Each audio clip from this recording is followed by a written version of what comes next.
something else completely to find yourself doing it with the entire world. It's a new experience.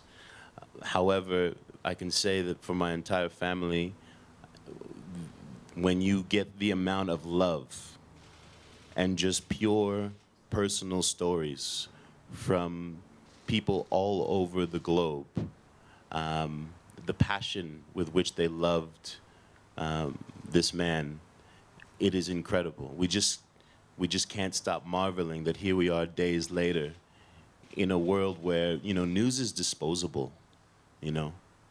Things go away quickly. People get emotional about something and then it's on to the next. And it has been truly incredible to see the passion every day with which the world wants to continue to celebrate and to help us grieve.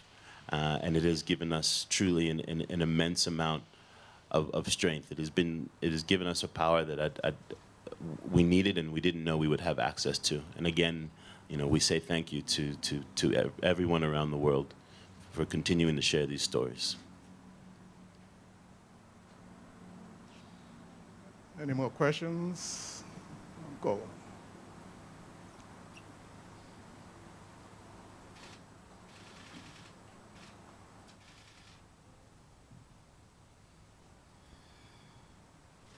Cindy Suetwala from ANN7. Just clarity on the, you mentioned something about the funeral being private. Does it mean that no media will be allowed? And can you just clarify that?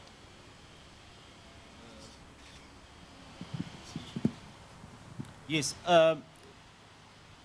This is a family, relatives and close friends funeral. Because our brother really wanted that to happen. He wanted a very close family, and I think we have also tried to accommodate everybody with the memorials that we have in, and would urge everybody who wants to pay his tributes and last respect to at least attend those memorial services. Yeah, but the media will be allowed in those memorial services.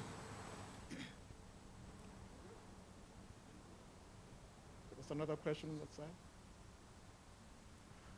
side? I'd like to get back to the question that you asked, how we wish to bring forward through the foundation. Hugh Masekela did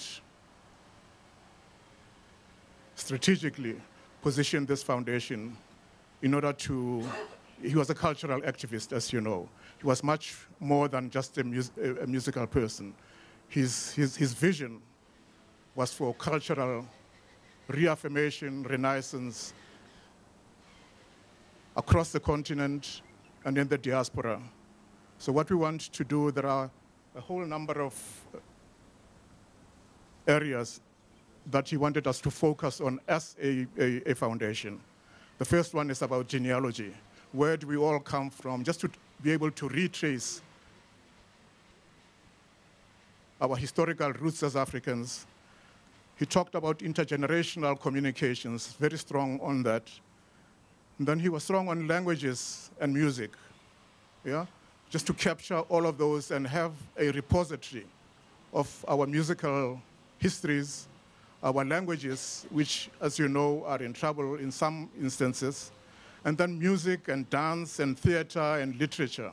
Those are the kinds of things that we want to bring together through the foundation, through the vision of Hugh Masekela. All that will come through as we go henceforth. Thanks.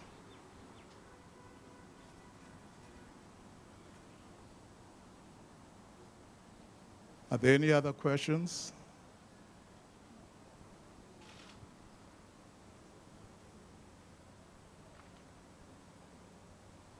Please go ahead.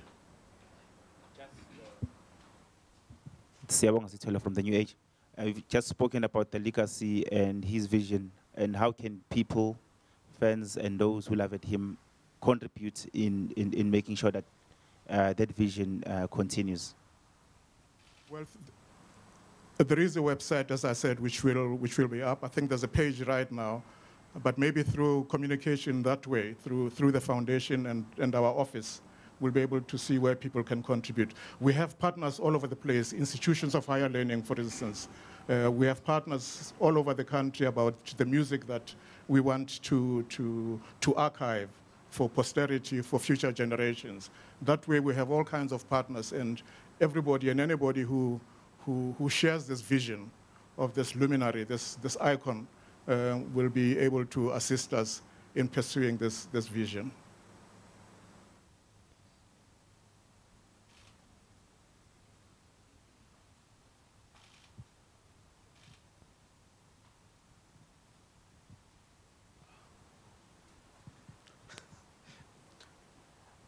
Hello again. Just a clarity-seeking question. So the funeral would be private. And have you been able to establish the exact date? When exactly would it be? We're still working on the date as a family, so it's still in progress. But as I'm saying, it will be for family. I don't know if we want to call it private, but it will be a family funeral.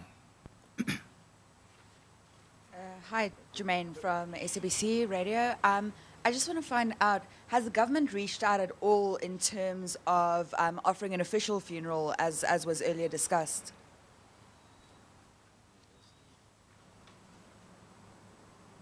Yes, government has reached out.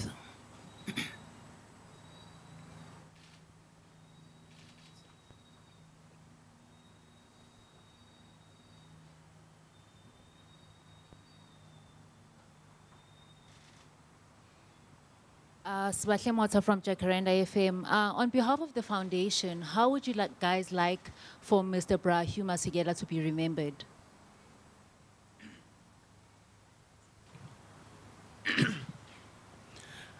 Thank you very much. I think firstly, on behalf of the foundation, to pay tribute to Dr. Masekela and to pay our condolences to the family in this difficult time, and to thank again everybody that's been supportive and has shown their emotion to such a great giant. As a foundation, Dr. Masekela was a visionary. At all stages of his life, he was a visionary. And the one thing we as a foundation celebrate about his life is his integrity. He always lived by what he believed. And all people that knew him knew that he always lived by what he believed. A number of years ago already, I think really fortunately, Dr. Masekela had this vision that he had wanted to create a foundation to, I think as the chairman of the foundation highlighted, to focus on a number of touch points around African heritage. It wasn't about Hugh Masekela and his music. It wasn't about South Africa. It was about the continent in its entirety. And every time he spoke about that vision, the key word was the continent of Africa and its heritage. We obviously would like him to be celebrated through his music, I think, but he also has a broader vision of all of us celebrating the heritage of the continent of Africa and for all of us to carry that forward. And I think Dr. Masekela was always a people's person. And I think as the foundation, we would really encourage that people, as the chairman highlighted, that people communicate with the foundation, share views, and all the support that we can receive as a foundation, I think we would welcome. Thank you.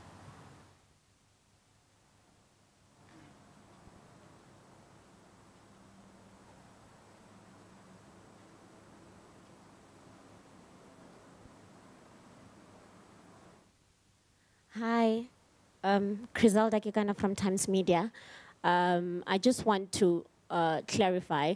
You did say that the funeral will be a family event. Was that Hugh's wishes? Is that what he stated that he wanted? And how do you guys now pass the message to the fans who would have loved to be part of the funeral? How do you want them to kind of celebrate his life? Yes, that's how he wanted to be buried. And I think we have created that, how you call it, platform where his fans and community that can, bid him farewell. And through these memorials, I think we have tried to do that.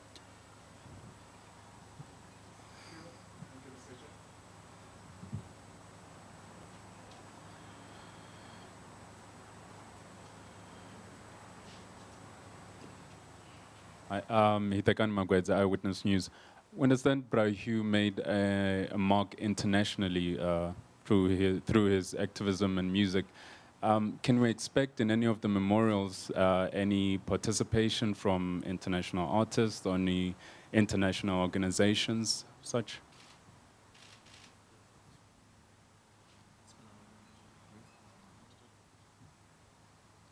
No, at this point, not yet. I'm sure we'll update that at a later stage. But at this point, we don't have any information regarding that. We will also be planning, there will definitely future memorials abroad where international artists will have the opportunity to celebrate him and do the same.